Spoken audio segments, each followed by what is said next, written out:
Welcome. You're tuned to the Urban Affairs program. It's time to get up for Urban Perspectives with your host, Pete Rhodes. Welcome, you're watching Urban Perspectives. I'm your host, Pete Rhodes. This edition is sponsored in part by UCare, Comcast, and BMAnetworks.com.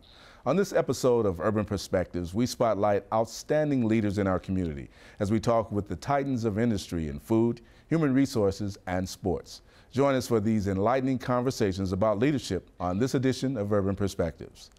Our first guest is president of the snack division at General Mills. He is responsible for the growth of America's favorite snack brands produced and distributed by this global corporation. He received General Mills Champion Award for Business Impact and the Vanguard Award for his volunteerism work in our communities. Please welcome to Urban Perspectives, Anton Vincent. Thank you, Pete. Thanks for being here, Anton. I talked about it just recently with you, how far back we were able to meet each other and some of the lessons I learned in how to deal with a multinational corporation. So thank you so much for that. Thank you. Thank you for having me. Appreciate you being here as well. How big is the snack division and under General Mills, and what products are under their leadership, under your leadership there? Yeah, well, I'll talk a little bit about the snacks industry. You know, globally, snacks is about a $400 billion category globally. When you sort of reduce that down to the United States, it's about $40 billion. Now, we tend to talk about addressable markets at General Mills, and so our addressable market is somewhere around $13 billion, and we own about a quarter of that market. And so we come to the U.S. market in a variety of ways, in basically four categories. One is what you would know as grain snacks, or things like Nature Valley granola bars. I know it's your favorite. Fiber One bars, and then we also participate in the natural organic space for Laura Bar and for Cascadian Farms. We also have a very sizable kid snack business, which you would know as Betty Crocker fruit snacks, as well as the equity characters that we sort of go through those starch molded items. We also participate in a very large category called salty snacks. We actually started the salty snacks business in 1967 with the iconic brand called Bugles. We've acquired our way into the rest of it with things like Gardettos and Chex Mix. And as recently, food should taste good in the natural space as well. And this year, we're actually entering a new category, the cookie category, about $10 billion space. We launched in the summer of 2014, and we're rapidly scaling in that space as well. That's great. Well, it is a huge market, snacks. Everybody snacks. You snack before you eat a full meal. So with so many options, what are your goals for elevating the snack division there to the current consumer market? Well, what's really interesting, Peter, and what we're finding is that millennials are driving any consumer-focused business. They are new households of the future. They're forming households. They have different what we call food values, and so for us, we need to make sure that we're on top of those food values. They have a higher requirement for their food in general, but that translates into snacks as well. And so if I'm actually going to go and eat a snack bar, it needs to have high nutritional density. I see. People don't mind having calories, but they want the calories to count. They want it to do something for them. So for us, let's make sure we have outstanding products that actually delivers a real need. That's first and foremost. And secondly, most of our products are fun. They're very mobile. You can take them a lot of places, and so we want to make sure that we're really trying to drive the perfect intersection of high nutritional value with high convenience and fun. All right, that's really how we really win in the marketplace. Do you think the millennials are still putting the Bugles on their fingertips like we used to do? Well, interestingly enough, you know, old school is never old, right? It always comes back. And so Bugles, with it being around for so long, is still a thriving business for us. And as we sort of lap generations, people understand the play value of that business. You tend to work with a larger team. How large are they, and how do, importantly, you determine what products are you going to go to market with each year for your snacks? Well, the food business is a competitive space. The snacks portion of the food business is a hyper-competitive space. And so we compete with everybody from the mom and pop chip maker all the way up to PepsiCo and the whole spectrum. So for us, we have to make sure that first and foremost, we're on top of consumer trends. You know, we fashion ourselves as a consumer-first organization. We need to understand what the consumer is thinking, and we need to give them what they want. That's the simple formula. And so part of it is making sure we have our thumb on the consumer, and then we develop products that they are over the top good. Not just good, but over the top good. And then, of course, we surround that what we think was the fantastic marketing. You know, one of the things as we talk about leadership in business as well as leadership in our communities, you've been rewarded for your volunteerism in your time at General Mills and in other locations as well. How important to you personally is volunteerism, and how does that help with leadership? Yeah, that's a good question, Pete. You know, I basically do what my parents raised me to do, which was to work hard and to help people when I can. And so I translate that into my personal life, into my professional life, and I don't see a lot of distance between those two. Ever since I've been at General Mills, I've been a helper, been a mentor, tried to build organizations that were about that, and then tried to translate that into my community life. And so I think that translates into one thing. One, you have to be conscious about what you want to do. Number two, you got to prioritize where you think you can put your time and your energy and your passion and your talent to get maximum benefit. Yeah. And then make sure, and we all struggle with this, just try to have balance around that as well. Yeah. You know, I have a young family and a wife and kids and things of that nature, and so I'll make sure that I know what my priorities are. Yeah. Yeah. Well, you do a great job there. You do a great job at General Mills. You've been elevated actually a number of times in your career at General Mills. What is the #1 ingredient in the small time we have left that you would say is success follows? Yeah, you know, I think the #1 ingredient for me is just being intentional about what you do. I always tell young people coming to the environment is that, hey, we're here to provide a construct for you to be successful. It's up to you to do your thing and do it in a highly authentic way. And when those opportunities are presented to you, you need to take advantage of them. So I think being conscious and making sure that you build a team around you. I learned early on that I can't do it by myself. I need mentors. I need help. I don't know it all, and just being willing to have some self-awareness, to act on feedback when you get it, and to knock it down when you get your opportunity. That's great. Well, one of the dynamic new leaders here in our community, doing a fantastic job. We wish you all the best over there at General Mills. I know you'll do a fantastic job. Thank you, Pete. Anton, Vincent here at General Mills with us on Urban Perspectives. Coming up, I'll speak with the founder of a multi-million-dollar staffing company whose rise to success comes from connecting people to winning situations. Meet this leader next on Urban Perspectives.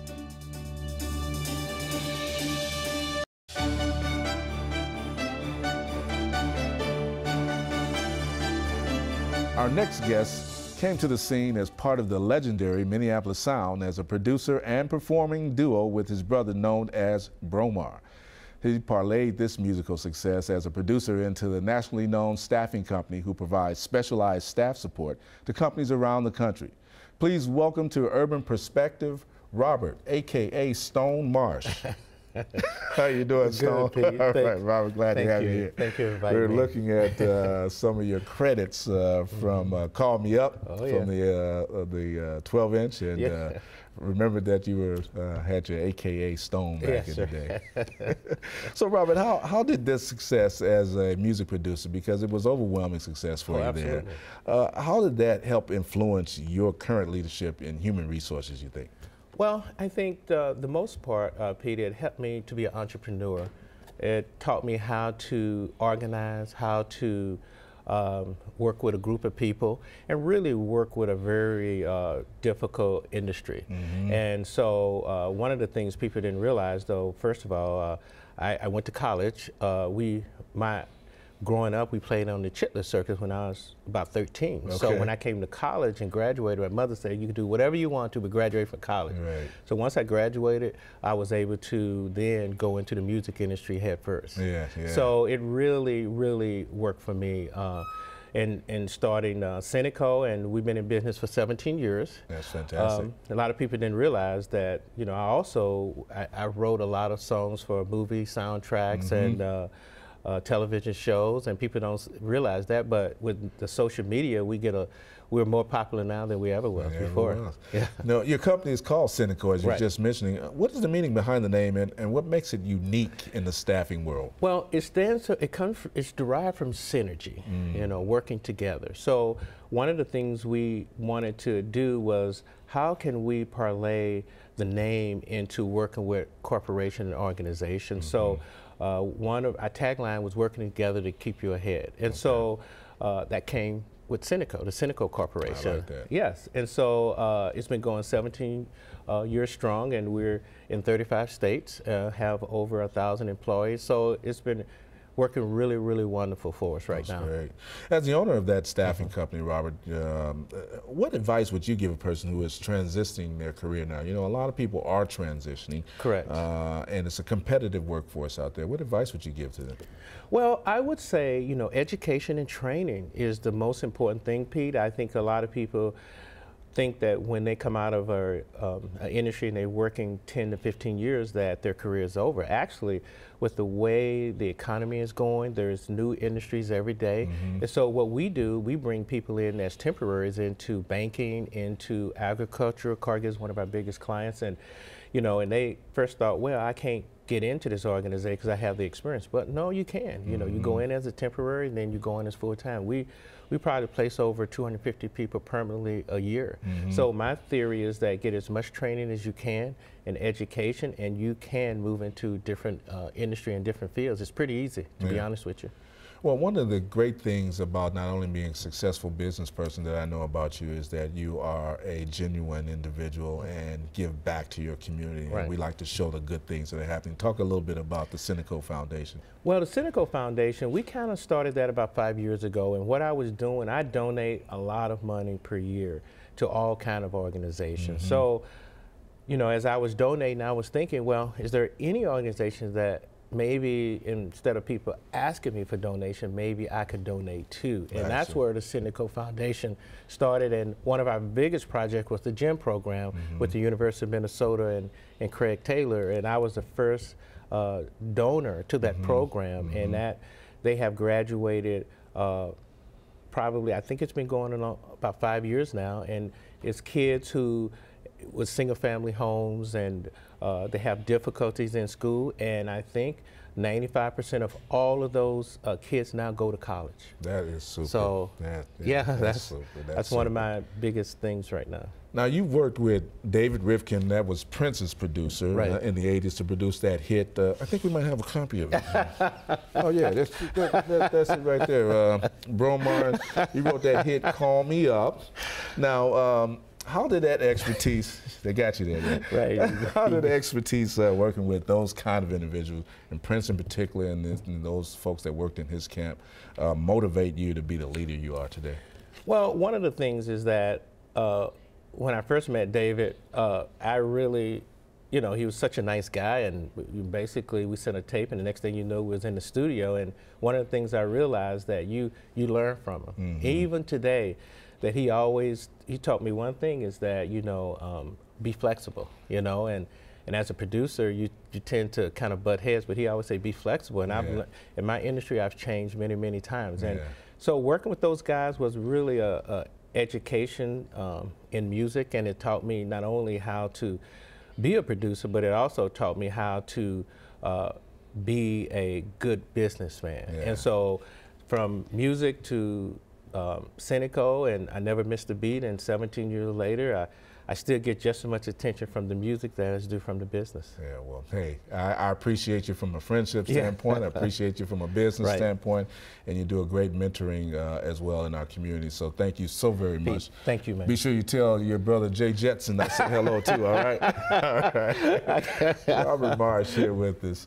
Weekly here on Urban Perspectives, we present Shining Stars, brought to you by BMAnetworks.com, highlighting people, places, and events that contribute to the vibrancy of the urban community. Our Shining Star this week is a recipient of fellowships from the McKnight Foundation and the Lily Ann Rosenberg Poetry Fellowship. He is an author which is featured in the Academy of American Poets, Emerging Poets series, and founding member of Dark Noise Collective. He's born in St. Paul. He's here now. Meet him, Danez Smith on Urban Perspectives. Black boy B, like ocean hid behind a grain of sand, like a village ablaze and dreaming of spit, like ashy hands bathed in blue flame, like a pillar of bone sealed by honey, like a mouthless prayer, a lost glory, like a watch slowed by blood, like blood all over everything, the Reeboks, the tube socks, the air, and the mother's hands, like a nothing at all. And ain't that something? Ain't that the world? My name is Danez Smith, and I am a poet from St. Paul, Minnesota. I got started writing when I was about 14 years old over in St. Paul Central. I worked with Jan Mandel, who's kind of a local legend when it comes to education. She would have us writing things that we didn't know at the time were poems. But as time went on, a lot of the students got really interested, and it just felt good to finally have a way to express something that we didn't really know how to put into any other words but art. A lot of my work deals with issues in the Black community. A lot of my work lately has been centering around the death of a lot of Black males all around our country, even here in Minneapolis and St. Paul and all around Minnesota, and really arguing for our worth in a lot of ways and challenging a society that doesn't always support our living, to put it bluntly, but also trying to celebrate our joys and talk about what makes us great and what makes us so magnificent. Some of my work also addresses family, also addresses issues of sexuality and religion and things like that. And then recently I had a book come out, which is huge because I'm like 25. And most 25-year-olds don't have a book, I think. So this is Insert Boy. It's published by Yes Yes Books. My name is Danez Smith. I'm a poet, and you're watching Urban Perspectives. Thanks, Danez. The former NBA commissioner, David Stern, said our next guest possesses an extraordinary skill set, exceptional work ethic, and outstanding leadership qualities. Up next, we go one-on-one with the current general manager of the Minnesota Timberwolves, Milt Newton, here on Urban Perspectives.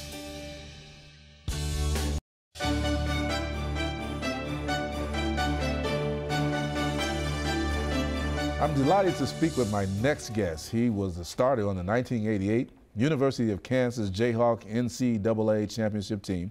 He's a former LA Laker and was instrumental in establishing the success for the NBA Development League. Please welcome to Urban Perspectives, Milt Newton. How you doing, Milt? I'm doing well. Thanks for having me. We have been talking to each other back and forth at the barbershop. I do go to the barbershop. You got a little bit more to cut there, but I really was delighted to know that you were community-minded from Jump Street, coming here in town, being a new general manager. And so thanks for being who you are and doing what you're doing so far in this community. Thank you. Happy to be here. As an athlete who has received accolades for your performance abilities on the court, how important is the qualities off the court for leadership? It's very important. I think playing sports in general is a microcosm of life in general. Mm-hmm. And so the things that you learn playing sports in basketball, football, or whatever sport it may be can help you in life later on. Communication skills, perseverance, setting goals, and making a plan to attain those goals. All those things are things that you have to have a successful life. Yeah.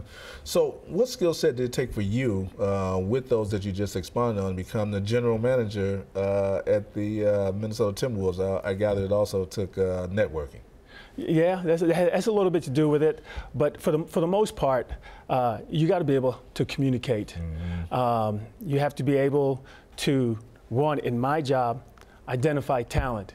And having played the game since I was 5 years old and being around some great basketball minds, my high school coach, Coach Larry Brown, Roy Williams, John Calipari, people like that, I think they kind of help shape and mold, you know, how I view the game, especially my coach Larry Brown. He talks about playing the game the right way. He always talks about that in terms of sharing the ball, being selfless, helping your teammate. And so those are some of the things that when I look at players, those are the things that I look for. But in regards to my job, being able to communicate with others, because you're working with others, it's like a team off the floor as well. Mm-hmm. And so being able to communicate with each other, be selfless. Your idea might be better than my idea. So it can't be a prideful thing where I always have to be right. Right. For the good of the team, if your idea is a better idea, then let's go with that. Mm-hmm. As a new general manager of the Timberwolves, what are your responsibilities now for helping to develop a winning team for us here in Minnesota? Well, first off, like I said, we have to draft the players that are conducive for a winning environment. Mm-hmm. And then once we get those players in place, we have to build that culture of competing, working hard. In regards to my role, management of our cap.